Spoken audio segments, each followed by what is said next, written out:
Whether you like it or not, radical transparency and algorithmic decision-making is coming at you fast, and it's going to change your life.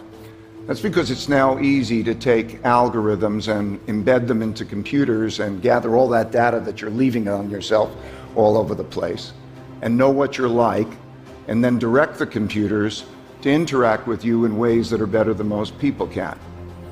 Well, that might sound scary. I've been doing this for a long time, and I have found it to be wonderful. My objective has been to have meaningful work and meaningful relationships with the people I work with, and I've learned that I couldn't have that unless I had that radical transparency and that algorithmic decision-making. I want to show you why that is. I want to show you how it works, and I warn you that some of the things that I'm going to show you probably are a little bit shocking. Since I was a kid, I've had a terrible rote memory, and I didn't like following instructions. I was no good at following instructions. But I loved to figure out how things worked for myself. When I was 12, I hated school, but I fell in love with trading the markets. I caddied at the time, earned about $5 a bag, and I took my caddying money and I put it in the stock market. And that was just because the stock market was hot at the time. And the first company I bought was a company by the name of Northeast Airlines. Northeast Airlines was the only company I heard of that was selling for less than $5 a share. And I figured I could buy more shares, and if it went up, I'd make more money. So that was a dumb strategy, right? But I tripled my money. I tripled my money because I got lucky. The company was about to go bankrupt, but some other company acquired it, and I tripled my money. And I was hooked. And I thought, this game is easy. With time, I learned this game is anything but easy. In order to be an effective investor, one has to bet against the consensus and be right. And it's not easy to bet against the consensus and be right. One has to bet against the consensus and be right because the consensus is built into the price. And in order to be an entrepreneur, a successful entrepreneur, one has to bet against the consensus and be right. I had to be an entrepreneur and an investor.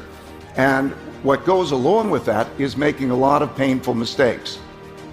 So I made a lot of painful mistakes. And with time, my attitude about those mistakes began to change. I began to think of them as puzzles, that if I could solve the puzzles, they would give me gems.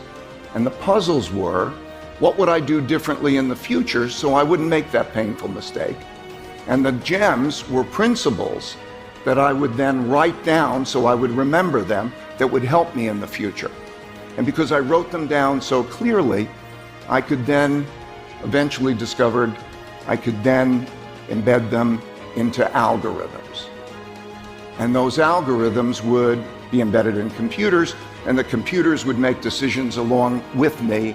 And so in parallel, we would make these decisions.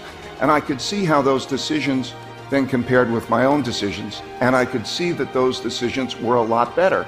And that was because the computer could make decisions much faster, it could process a lot more information, and it can process decisions much more less emotionally. So it radically improved my decision making. 8 years after I started Bridgewater, I had my greatest failure, my greatest mistake.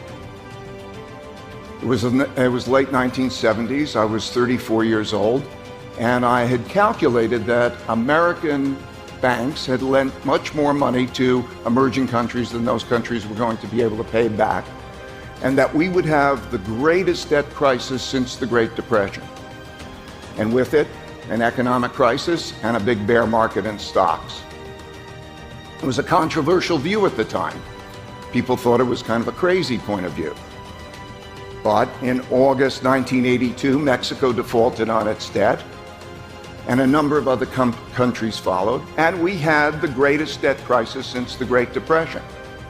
And because I had anticipated that, I was asked to testify to Congress and appear on Wall Street Week, which was the show of the time.